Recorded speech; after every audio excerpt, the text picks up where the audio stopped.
납품단가 연동제 완료세! 더불어민주당 비상대책위원장 우상호입니다. 민주당이 앞장서서 추진하고 있는 납품단가 연동제의 현장의 목소리를 듣고자 이렇게 찾아왔습니다. 민생우선 실천단 소속 우리 의원님들 그리고 설필수 이사장님 귀한 자리를 마련해 주셔서 감사드립니다. 요즘 경제 상황이 정말 비상 상황입니다. 고물가, 고금리, 고환율의 상중고에 우크라이나 전쟁으로 인해서 이 원자재 가격이 아주 천정부지로 치솟고 있습니다. 이러다 보니까 원재료를 가공해서 대기업에 납품하는 중소기업은 더 큰 고통을 겪고 있습니다. 대중소기업 간 수직적 관계로 인해서 원자재 가격 상승을 납품 단가에 반영하는 것이 사실상 불가능하기 때문입니다. 원자료 가격이 50% 가까이 폭등했는데 납품 단가의 조정폭은 고작 10% 남짓에 지나지 않습니다. 중소기업의 86.2%가 공급 원가 상승분을 납품 단가에 반영조차 못하고 있습니다. 사실상 유명무실한 납품 단가 조정 협의 제도의 대대적 수술은 물론 보다 근본적인 해결 방안 마련에 나서야 할 시점입니다. 민주당은 지난해 관련 법안을 발의했고 대선 공약으로 이를 국민께 약속드린 바 있습니다. 국민의힘 또한 연동제 도입에 긍정적인 입장으로 알고 있습니다. 하루빨리 국회를 정상화시켜 납품단가 연동제 문제를 반드시 매듭짓도록 하겠습니다. 원자재 가격의 상승분이 중소기업에만 고통을 가중시키는 이 현상을 반드시 해결해야 된다고 보고 있습니다. 입법 과정에서 중소기업 여러분의 의견을 충분히 반영하도록 하겠습니다. 경제의 모세혈관인 중소기업이 살아야 대기업도 안정적인 경영이 가능합니다. 연동제 도입에 대해 대기업들도 보다 장기적인 관점에서 전형적인 태도를 보여줄 것을 당부드립니다. 오늘 간담회에서 지켜놓는 의견을 부탁드리겠습니다. 감사합니다. 사실은 저희가 어제 오늘의 일은 아닙니다. 이런 문제를. 저는 이제 조그맣게 중소기업을 하고 있지만 사실 이게 최근에 우크라이나 사태로 굉장히 많이 이게 좀 이슈화 됐습니다만 실질적으로 저희 같은 경우는 그 코로나가 발생하면서부터 이런 어려움을 겪게 됐습니다. 그래서 저희가 이제 주로 하는 부품들이 자동차 부품이나 이런 것들을 하고 있습니다. 그런데 저희가 지금 주로 쓰는 원자재가 레스큐에서도 많이 나왔습니다만 주석이라든지 그다음에 니켈, 아연, 그다음에 동 이러한 소재들이 주축으로 많이 쓰고 있습니다. 표면 처리 업계에서는 저희는 이제 먼저 말씀드린 표면 처리입니다. 도금이라고 합니다. 그래서 저희가 이제 많이 하는 쪽은 전기 자동차 부품들을 많이 가공을 하고 있습니다. 그런데 저희가 지금 많이 쓰는 원자재는 주석입니다. 그런데 주석이 한 3년, 거의 3년 가까이 지금 인상폭이 상당히 많이 올랐습니다. 왜냐면은 최초에 할 때는 한 18,000원, 2만원 하다가 지금은 한 6만원대가 넘어가다가 지금 4만대로 좀 떨어지긴 했습니다. 근데 이제 이 기간 동안에 저희는 사실은 어디 가서 원가를 반영할 수 있는 길이 없습니다. 사실은 이게 인정을 해주면 그동안에 그 납품단가 조정 협의회라 그래가지고 일부는 이런 검토를 조금 했던 걸로 알고 있는데 이건 현실적으로 잘 이루어지질 않습니다. 제일 중요한 게 결국은 원가 연동제인데 사실은 법적으로 어떤 문제가 있는지는 모르겠습니다만 저희들의 입장에서는 어쨌든 조금이라도 적용을 해줘야 중소기업들이 살아나고 그럴 수 있다고 생각을 합니다. 특히 이제 저희 기업 같은 경우는 대부분이 영세합니다. 표면 처리 업계가 100% 다 영세는 아니지만은 다른 업종에 비해서는 영세한데 그 원가마저도 그 원자재 상승분마저도 적용이 안 되니까 사실 현장에서 일을 하면서 굉장히 어려움이 많습니다. 한 가지 말씀드리면 요즘에 그 전기자동차가 좀 많이 생산하니까 사실 굉장히 웃고 다녀야 될 상황입니다. 물량이 늘었으니까요. 근데 사실 한편으로는 마음이 무겁습니다. 왜냐하면은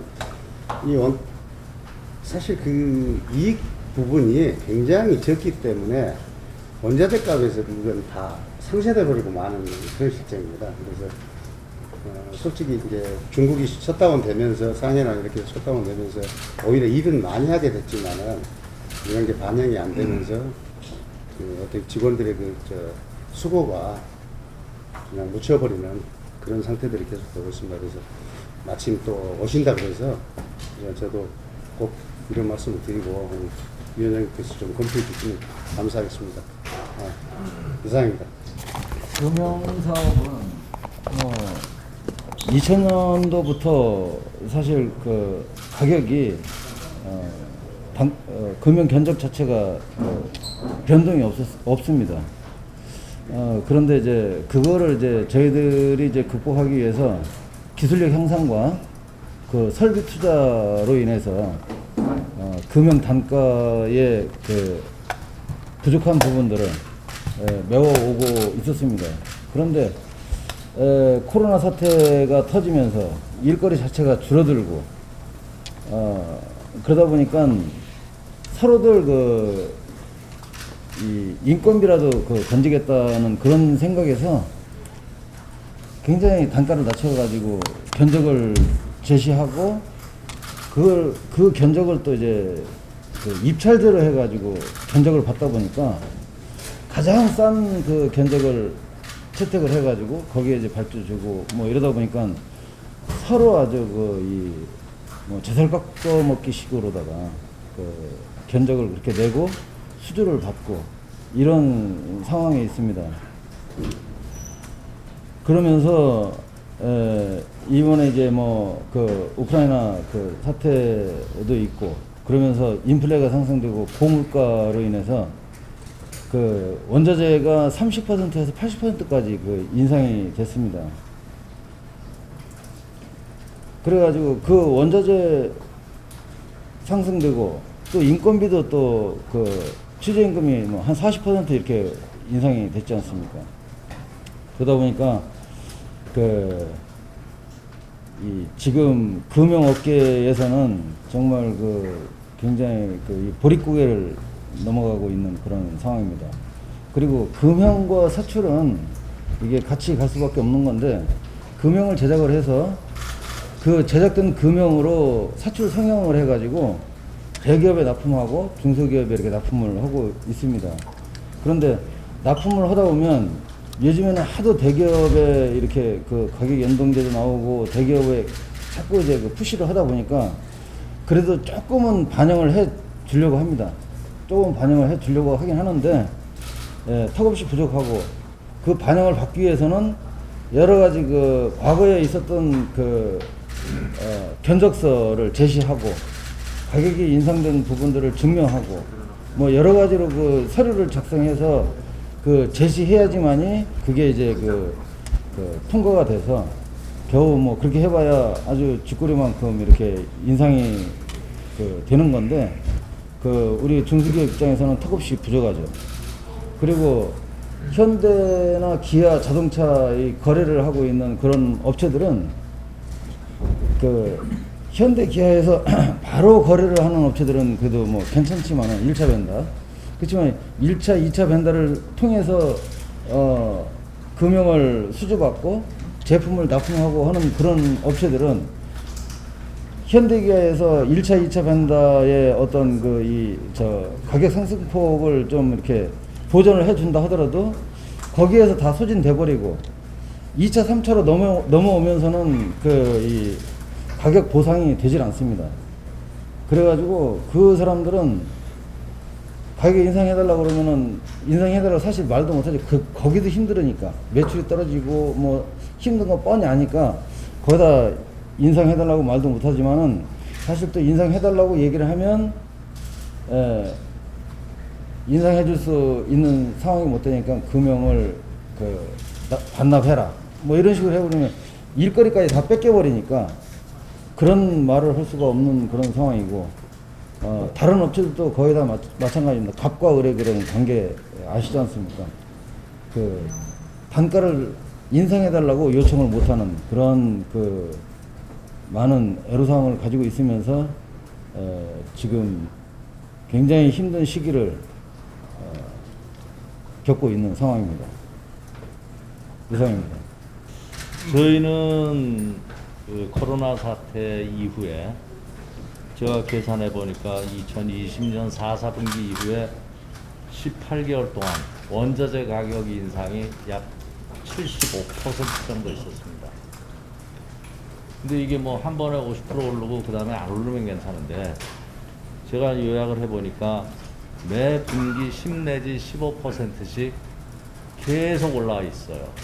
이러니까 이제 저희가 자재를 써주시는 고객분들한테 가격 인상 요청을 하는 것도 수차에 걸쳐서 할 수도 없는 문제가 있습니다. 아주 큰 회사들은 오히려 얘기하기가 좀 좋은데 아까 조금 전에 그 부천 이사장님 말씀하신 것처럼 또 중간 규모의 또는 작은 업체들이 있습니다. 또 저희 물건을 써주시는데 특히 원청이 있고 그 밑에 하청을 하는 단종회사들은 저희하고 사정이 똑같아요. 원청한테 가격 올려달라고 해야 되는데 원청에서 안 올려주면 서로 손붙잡고 우는 거죠. 뭐 나는 비싸게 못 주고 나는 물건을 주긴 줘야 되는데 이거 어떻게 나도 미치고 너도 미치니 어떡하니 반반 미치자 이런 식으로 해서 꾸려가요. 오래거래 한 데들은. 근데 이걸 어떻게 제도로 해서 그 세트 업체 기준으로 하면 1차 벤더가 2차 벤더한테 또 2차 벤더가 3차 벤더한테 계속 이런 연동을 해서 피드백을 해서 가격을 인상시킬 수 있는 그런 제도를 만들어 주시면 굉장히 효과적일 것 같습니다. 그러면 저희 같이 건설 현장에서 일하는 사람들은 아파트를 짓는 종합건설회사와 그 밑에 있는 골조를 짓는 철근회사나 또 내장하는 인테리어 회사들이 원청에다가 그 가격을 연동해서 받아내야 저희도 거기다 납품할 때 연동해서 받을 수 있으니까요. 법으로 말해서 뭐든지 다 올마이티하게 해결될 수는 없다고 생각합니다. 그런데 이모저모를 잘 보셔가지고 이 법 아래서 또 눈물을 흘리는 사람이 생기는 건 아닌지는 꼭 봐주셔야 될 것 같습니다. 이거는 현재 이런 납품단가 관련된 문제 이외에 제가 말씀 하나 드리고 싶은 건이 있어서 오늘 이 자리에 참석을 했는데요.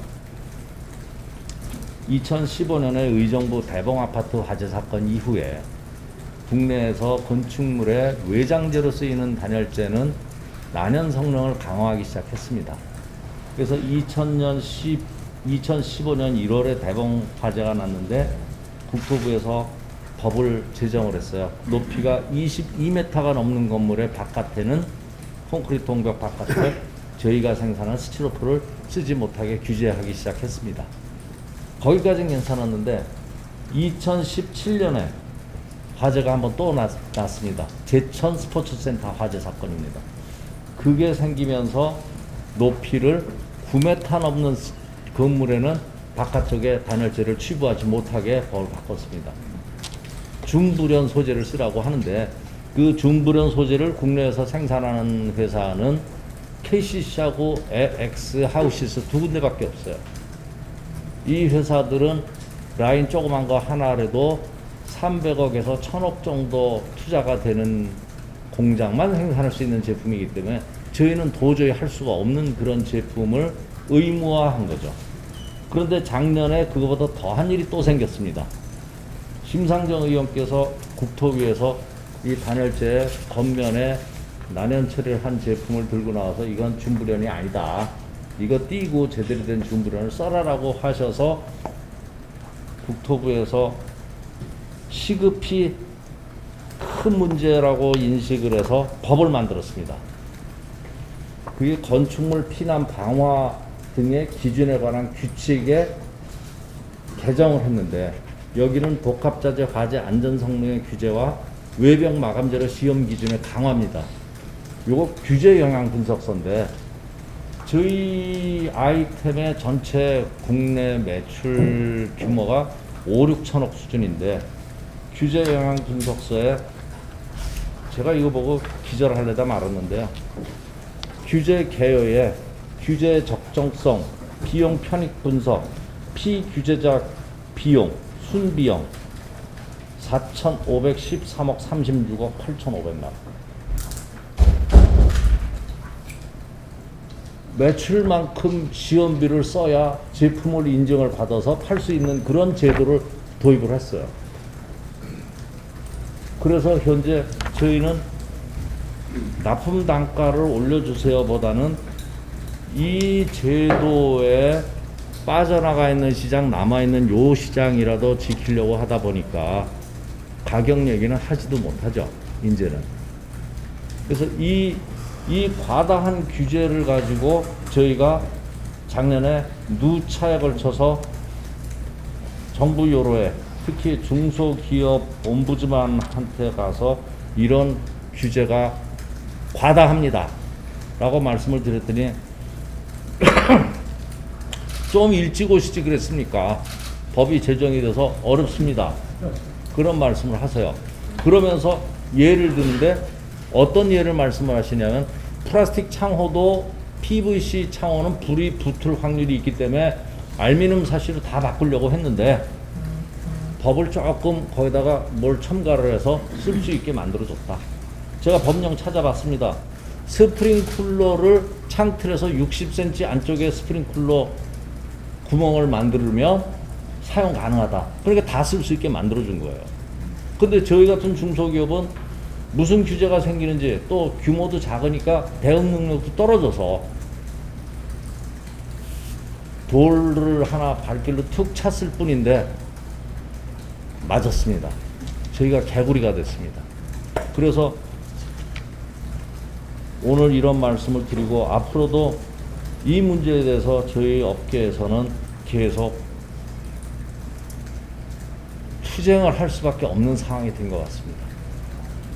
이와 관련해서 이 제도의 기초를 만들어준 건설기술연구원 앞에 가서도 데모를 했고 이제 국토부 앞에 가서 데모를 하려고 그러는데 종업원 숫자도 한 2년 사이에 한 40% 줄어들고 사장님들도 이제 나이 먹은 사람들은 집에 갈 준비하든지 돈이 있는 사람은 다른 사업할 준비를 하는 등 이런 문제가 있어서 이제 기운이 너무 빠졌어요. 그래서 이제는 사직생의 각오로 금년에 한번 마지막으로 한번 더 시도를 해보고 안 되면은 공장에 불 지를 생각입니다. 진짜. 그래서 아까 말씀드린 게 납품단가 연동제에도 눈물 흘리는 사람이 안 생기는 법을 만들어 주십시오라고 제가 사족을 달았던 겁니다. 이상입니다. 고맙습니다. 사실 그 옆에 계신 허석 사장님이 저희 업계 분이기 때문에 저는 그 저희 업계의 그 생사의 갈림길에 있는 부분을 말씀드리고 간략하게 그 얘기를 정리해야 합니다. 저희가 국민의 여망인 화재 안전을 적극적으로 수용을 하고 지금 언론 보도가 나오면 의정부 화재나 예전에 제천 화재나 그 작년에 있었던 인천 이제 화재 물류 창고 화재 보면 스티로폼이 화재 주범으로 전부 지목이 됐기 때문에 저희 업계는 철판을 벗겨내고 속 알맹이만으로 시험하겠다는 것도 받아들였고요. 이어서 실물 시험이나 대형 시험 3중 시험을 다 봅니다. 어떤 의미냐면 화재 안전을 입증하기 위해서 3번의 시험을 다 보거든요.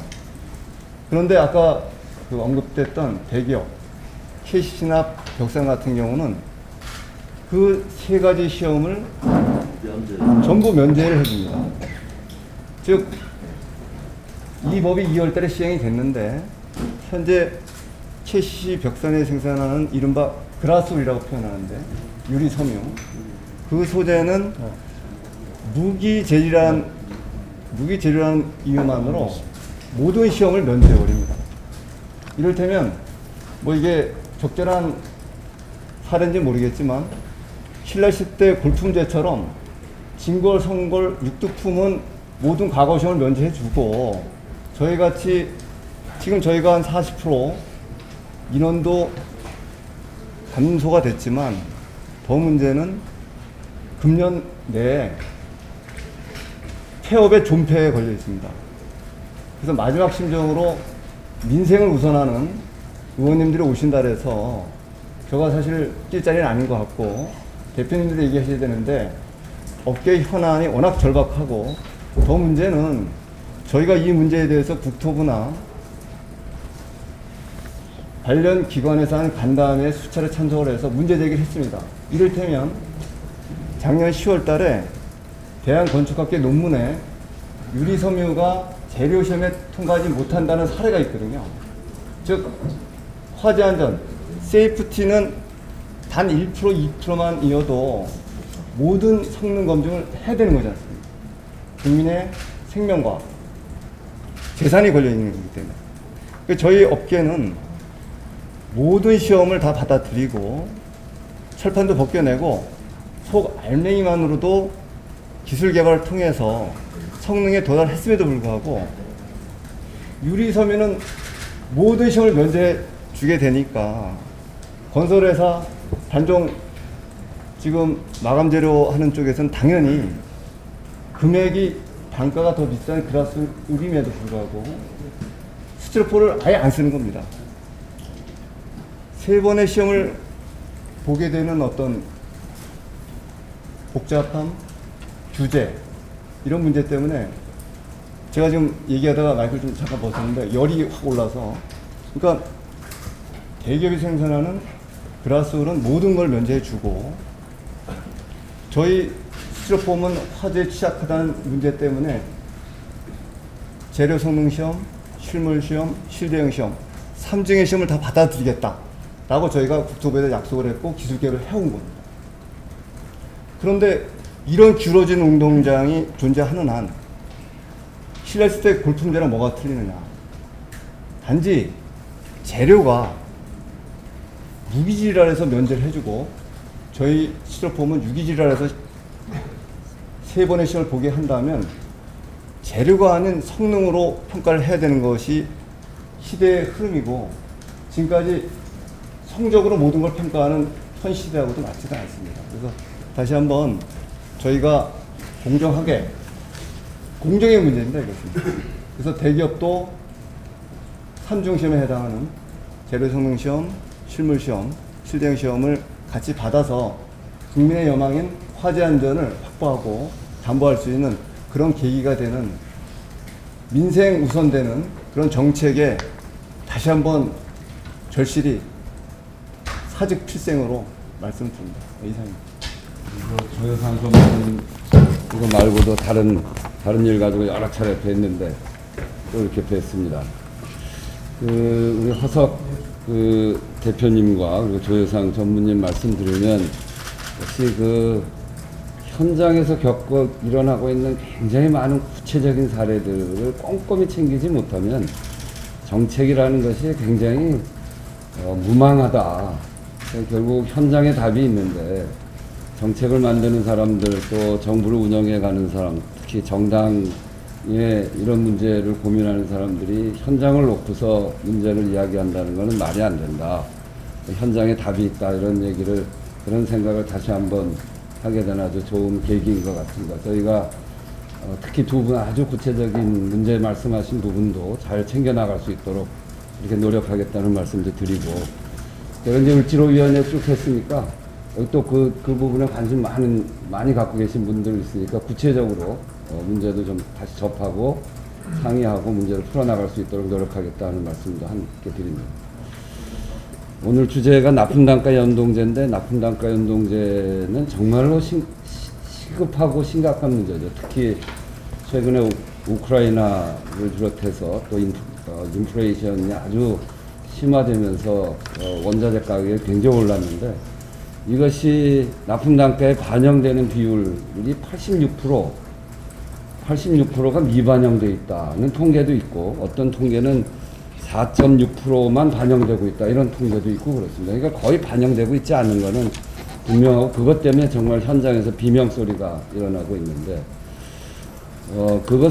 그런데 납품단가 연동제를 제도로 만드는 것에 대해서 언론에서도 그렇고 또 일부 이것에 반대하는 사람들, 일부가 아니고 지금까지 주류가 그랬는데, 두 가지로 얘기합니다.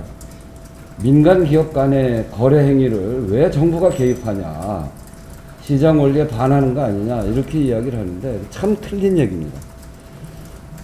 정말 힘이 있는 갑이라고 하는 대기업과 을이라고 할 수밖에 없는 중소기업 간에 교섭을 할 수 있는 힘이 굉장히 차이가 납니다. 그래서 말을 할 수가 없습니다. 정부가 있는 이유는 바로 현장의 이런 불공정을 해소하기 위해서 정부가 있는 것이고, 따라서 이것을 공정하게 만들기 위한 제도를 만드는 일은 정부가 그리고 정당이 해야 될 당연한 역할입니다. 이것을 막는 것이야말로 시장을 왜곡하고 시장을 억압하는 그런 행위다, 저는 그렇게 생각을 하고요. 또 하나는 소비자 물가를 부추긴다, 이렇게 이야기합니다. 그래서 납품단가가 원자재 가격이 올라가는 것을 납품단가에 그대로 반영하면 소비자들이 큰 피해를 보기 때문에 하면 안 된다, 이렇게 얘기하는데, 소비자들한테 큰 피해가 가지 않도록 또 기업이 함께 해야 될 일은 갑이라고 할 수 있는 대기업과 또 을이라고 할 수 있는 중소기업 납품 기업이 그 부담을 서로 나누어 가져야 됩니다. 납품하는 기업한테 원자재 가격 오르는 거를 그대로 너희들만 부담을 지고 소비자 부담이 커질 수 있으니까 우리는 손해 안 보고 중소기업 니네만 손해봐라. 이건 정말 천부당만부당한 이야기죠.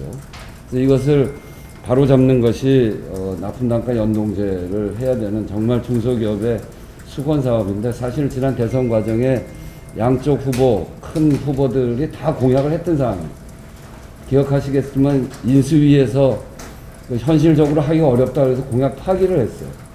그거에 대해서 반론이 세게 부닥치니까 중장기적 과제로 한다고 하고, 대기업이 자율조정하겠다. 자율조정을 해라. 인센티브, 그렇게 해주면 인센티브 주겠다. 정부가 그런 입장으로, 인수위가 그런 입장으로 바뀌었습니다. 지금도 그런 태도입니다. 자율조정해라. 인센티브 주겠다. 물론 저희 당의 김경만 의원님을 비롯해서 또 여당에서도 최근에 법안을 냈는데, 국회가 이 법안은 반드시 통과시켜야 될 일이라고 생각합니다. 그런 점에서 납품단가 연동제, 또 거기서 더 나아가면 중소기업들이 대기업에 대해서 교섭권을 갖고 있지 못합니다. 납품단가, 특히 가격 협상에 있어서 대기업을 소비자로 보기 때문에 소비자에 대해서 가격을 올리기 위해서 모여서 얘기하면 담합으로 처벌하는 그 규정을 그대로 대기업도 소비자라고 규정을 하고 있어서 교섭을 할 수 없게 만들어 놓은 제도도 아주 악법입니다.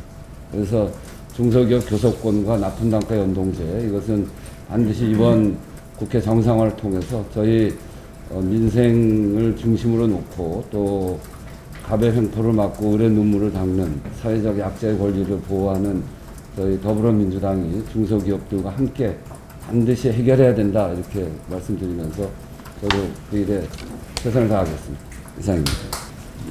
이제 공공기관 같은 경우에는 그동안 납품 단가를 반영하는 게 뭐 이제 조금 그 법적인 다른 법을 들어서 좀 안 해주는 그런 경향들이 좀 있었습니다. 그런데 작년 7월달에 법제처에서 이제 유권 해석을 별도로 한 게 있습니다. 거기에 보면은 이 이제 대중소기업 상생협력법에 규정되어 있는 납품 단가를 연동할 수 있는 뭐 조정하는 그 협의 그 제도를 공공기관에도 적용이 된다고 하는, 그동안은 이제 뭐 기재부 반대도 좀 있고 그랬었습니다. 그래서 실제로 작동이 안 됐었는데 작년 7월에 이제 유권 해석이 내려서 이제 공공기관도 이 법의 적용을 적용 대상이다, 이렇게 해석이 내려졌습니다. 그래서 이 부분은 이제 우선 공공기관들이 좀 우선 좀 나서야 된다라는 게, 우선 저는 뭐 순서로 본다면 공공기관들이 나서서 이게 지금 우리 뭐 대표님들 말씀하신 것처럼 실제로 납품단가 연동제를 제도화해서 시행을 해보면은 아마 예상하지 못했던 여러 가지 또 다른 또 부작용들이 발생할 수 있기 때문에 공공기관에서 우선 선도적으로 좀 하면서 제도의 문제점들을 신속하게 좀 고쳐나가는 그런 게 우선적으로는 필요하다고 생각하고요. 그 다음에 현재 진행되고 있는 납품단가 조정 협의회에 대해서 이게 지금 자율적으로 해서 잘 안 되면은 또 정부로 넘어오는 그런 구조로 되어 있지 않습니까? 정부로 넘어오게 되었을 때도 강제 조정하는 방식이 지금 현재 법에 빠져 있습니다. 그래서 강제 조정권을 어느 정도는 정부에다가 인정을 해주는 것, 그게 실질적인 납품단가 연동제가 작동될 수 있는 주요한 포인트가 아닌가, 그런 생각이 있습니다. 그 다음에 말씀 다 하셨지만 1차 벤더들만 혜택을 보게 될 가능성이 굉장히 많습니다. 실제로 이 제도를 만들면 그래서 저희들이 뭐 지금 하고 있는 상생 결제나 이런 것들도 실제로 그런 경향들이 많이 있습니다. 그래서 그런 부분들을 좀 해소하기 위해서 지금 상생 결제 같은 경우에도 올해부터 그 정부 내부의 그 결제 시스템도 적용될 수 있도록 지금 그렇게 법을 바꿨습니다. 그렇게 하고 있습니다. 그래서 그런 부분들을 같이 좀 하기 위해서는 우선 순서로 본다면 저는 뭐 공공기관에서 굉장히 선도적으로 좀 나서야 한다라고 보고요. 그다음에 납품단가 조정에 관해서는 공공 영역에 어느 정도 강제 조정에 권한을 좀 주는 게 필요하다 이렇게 생각하고 그런 쪽으로 제도가 운영되고 또 바뀔 수 있도록 노력하겠습니다. 네, 이상입니다. 심각한 해결하는 주범이 주 해결책이 납품단가 연동제라는 사실은 우리가 수많은 중소기업 간담회에서 그렇게 이야기를 하고 있습니다.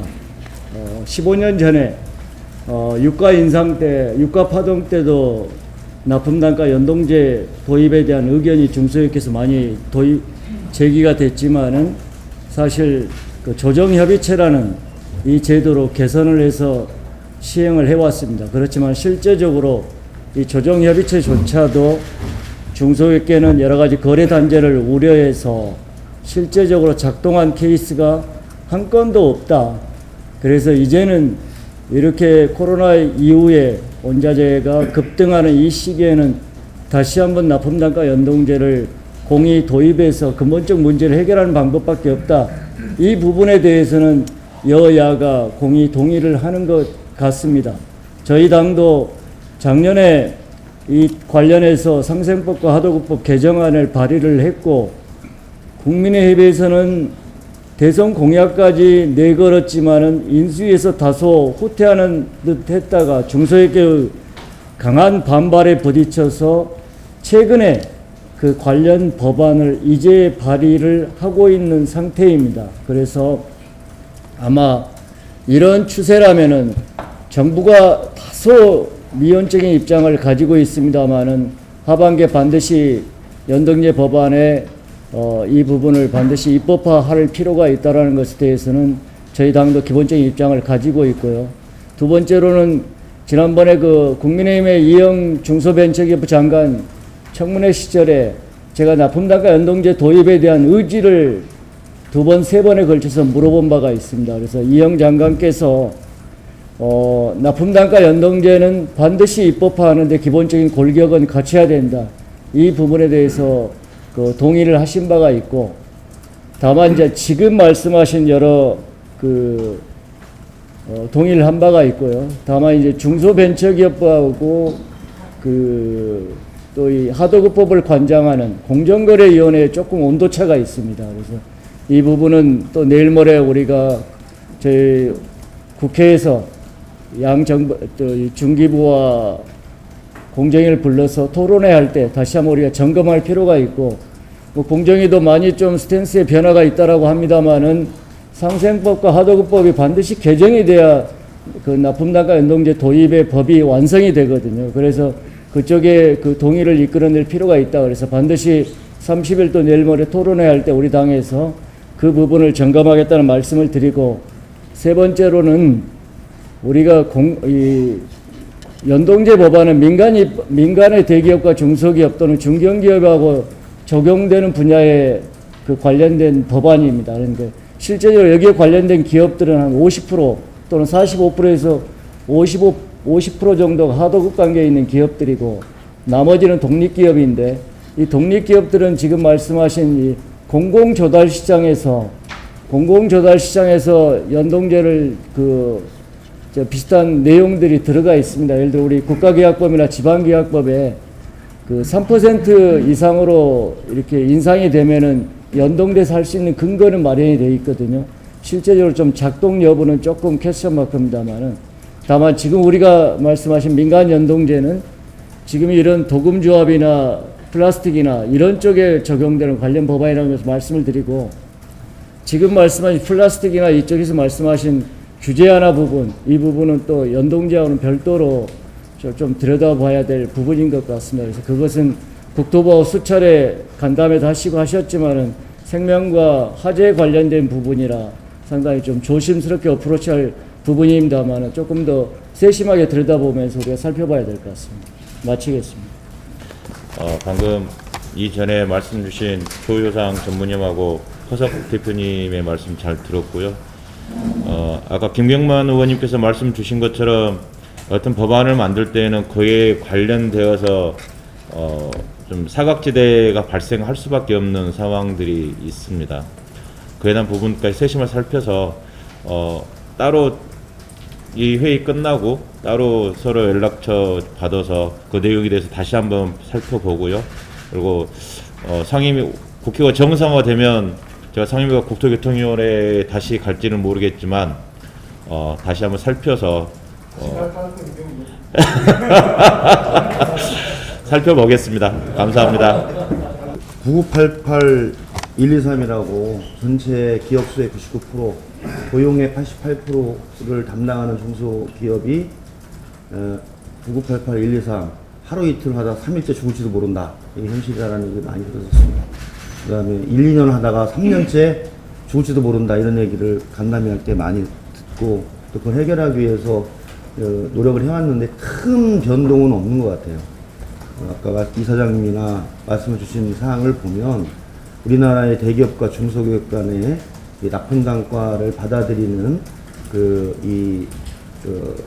상황, 그리고 그 연동에 대해서 사건, 사고가 있거나 아니면 문제가 되면 그때 임시 방편적으로 대기업의 부분적 양보가 일시적으로 진행이 되면서 또 한두 달 지나서 사회적으로 문제가 사라지면 또 다시 원상복구하는 이런 그 시스템과 흐름이 상당히 지속되고 있고, 이렇게 그 삼고 시기에는 더 위험성이 커진 상황인 것 같습니다. 그래서 말씀 주신 대로 그 납품단가 연동제가 잘 적용될 수 있도록 사회적인 합의를 하고 대기업과 1차, 2차, 3차 벤더끼리 대화 해서 전체적인 연동을 통해서 마지막 단위부터 1차 벤더까지 이게 같이 적용이 돼서 할 수 있는 이 정비, 법적 제도 정비를 좀 하는 게 필요할 것 같고요.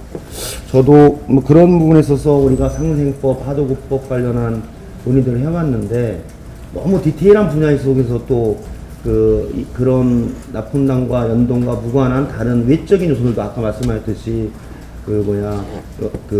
화재라든지 재반의 여러 이 상황의 변경에 따라서 충격파가 오는 부분들을 어떻게 구체적으로 적용할 것인가도 조금 더 적용을 할 때 세밀하게 좀 저희들이 법을 만들 때 좀 살펴보고 그 충격 흡수해 나가면서 같이 변화를 할 수 있는 시기도 같이 좀 고려하면서 유예기간을 주고 진행하는 것도 대단히 중요하다, 그런 생각이 들고 같이 한번 노력을 하겠습니다. 그리고 마지막으로 사실 제조업 분야뿐만이 아니라 제조업이 아닌 서비스, 기타 식음료부터 해서 모든 중소기업이 사실은 동일한 형태의 이 먹이사슬에 지금 놓여 있기 때문에 이 문제를 우리가 같이 해결해 나가고, 반드시 이것을 현재 전경련이나 대한상인화에서 얘기하는 것처럼 시장에 맡겨서 자율적으로 해결하게 하자. 이건 제가 보기에는 해결하지 말자라는 얘기가 똑같습니다.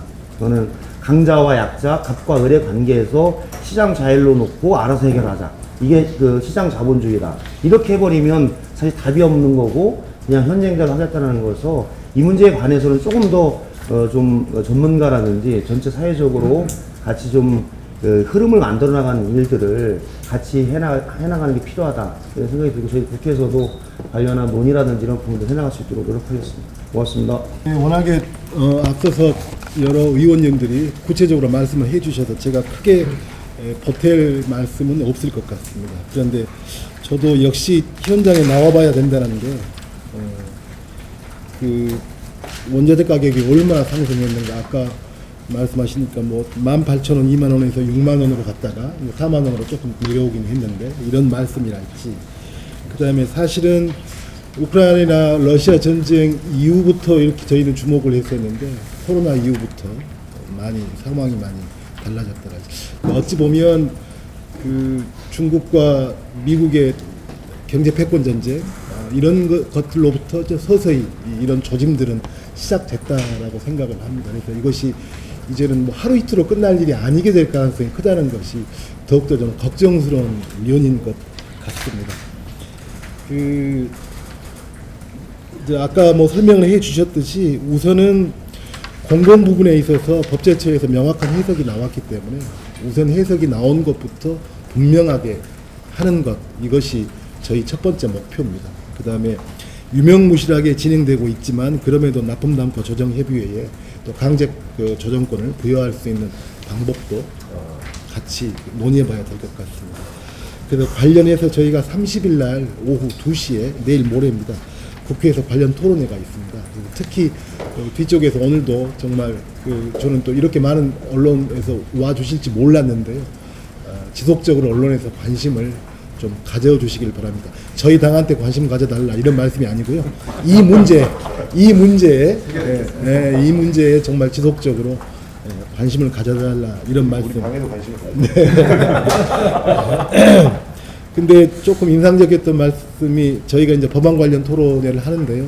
아까 허석 대표님이 정말로 의미심장한 말씀, 이모저모 잘 살펴서 법안을 만들어 주시라. 그래서 굉장히 좋은 의도, 선한 의도, 또 사회적으로 문제가 됐던 것을 해결하기 위해서 어떠한 법안을 만들지만 정작 또 그것으로 인해서 피해를 보고 또 그늘이 생기는 부분이 발생할 수도 있고, 그 다음에 디테일에서 무언가를 놓쳐서 우리가 하고자 하는 바를 제대로 달성하지 못한 면들도 있고 이런 거기 때문에 그냥 분위기 앞세워서 물론 저 중요 법안을 또 처리할 때는 사회적 분위기도 중요하긴 합니다. 그럼에도 불구하고 이모저모 잘 살펴서 정말로 아까 우리 저 권칠성 전 장관님께 또 말씀하셨듯이 이게 자칫 잘못하면 1차 벤더에만 수혜가 돌아갈 수 있는 그런 위험성도 있는 거기 때문에 그런 것까지 잘 살펴서 세심하게 해서 1차는 착한 데가 많습니다. 네. 생각보다. 네. 2차, 3차가 더 악독한 데가 많아요. 아이고. 이건 정확합니다. 이거 알겠습니다. 우리가 일반적으로 대기업이 나쁘고 중소기업은 선하던데 네. 그렇지 않은 경우가 비일비재합니다. 대기업은 그나마 인정이 있을 수 있어요. 네. 왜 그러냐? 대기업은 일하는 사람이 월급쟁입니다. 네. 그런데 중견기업 가면 주인입니다. 네. 올려주면 내 돈입니다. 이루 말할 수가 없는 사람 많습니다. 알겠습니다. 예. 네. 어쨌든 그런 점들 잘 살펴서 법안까지 잘 마무리될 수 있도록 최선을 다하겠습니다. 바쁘신데 정말 이렇게 뭐 이런 말씀 아마 입이 아프게 여러 번 하셨을 것 같은데 어쨌든 뭐 송구스럽게 생각하고 열심히 하겠습니다. 고맙습니다. 네. 더불어민주당이 지금 이제 여러 TF를 만들면서 구체적인 제도의 이름으로 TF를 만든 건 요거 하나입니다. 지금 납품단가 연동제. 그러니까 사실은 동반상생 TF 이렇게 해도 되는데 이것만큼은 하겠다 이런 의지로 지금 이름을 납품단가 연동제 이렇게 도입 TF로 이렇게 이름을 정했습니다. 이만큼 이제 박홍근 원내대표 의지가 강하고요. 우리 대선 공약이기도 하기 때문에 이제 관철을 할 생각인데 오늘 말씀 들어보니까 진짜 이 원자재 가격이 막 75% 80%까지 뛰었는데 납품 단가는 오르지 않았다. 그럼 뭐 죽으란 소리냐 이런 현장의 목소리를 들으니까 굉장히 가슴이 답답하고 아픕니다. 그래서 기본적으로는 더불어 같이 살자라는 취지에서 진행되는 일이긴 한데 너무 한쪽으로만 고통과 희생이 전가되는 이런 경제 시스템을 좀 개선해야 되겠다는 의지를 가지고 제도 도입을 같이 논의해 보도록 하고요. 원래 저희가 이제 과거에는 이제 일감 몰아주기, 납품단가 후려치기 이런 것들을 개선하기 위한 노력을 많이 했는데 지금 상황이 워낙 원자재 가격들이 뛰고 그러기 때문에 이 문제를 가지고 고통받는 중소기업에게 당장 좀 급한 도움이 될 수 있는 일부터 해야 되겠다 이런 의지를 가지고 있습니다. 오늘 말씀 들어보니까 훨씬 더 저희들의 이 의지가 확신으로 바뀌는 것 같고요. 조금 더 물론 한편으로는 이제 그 공급 대란 과정에서 이 원자재들 확보하는 데도 많은 정부의 노력이 필요하겠습니다만 공정한 경제 관계를 만드는데 더불어민주당이 다시 더 열심히 뛰겠다 이런 약속을 드리겠습니다. 말씀하신 내용들을 잘 반영해서 저희 당에 가서 의논해가지고 이 제도 도입에 최우선 노력을 한번 해보겠습니다. 네. 그때까지만 좀 살아계십시오.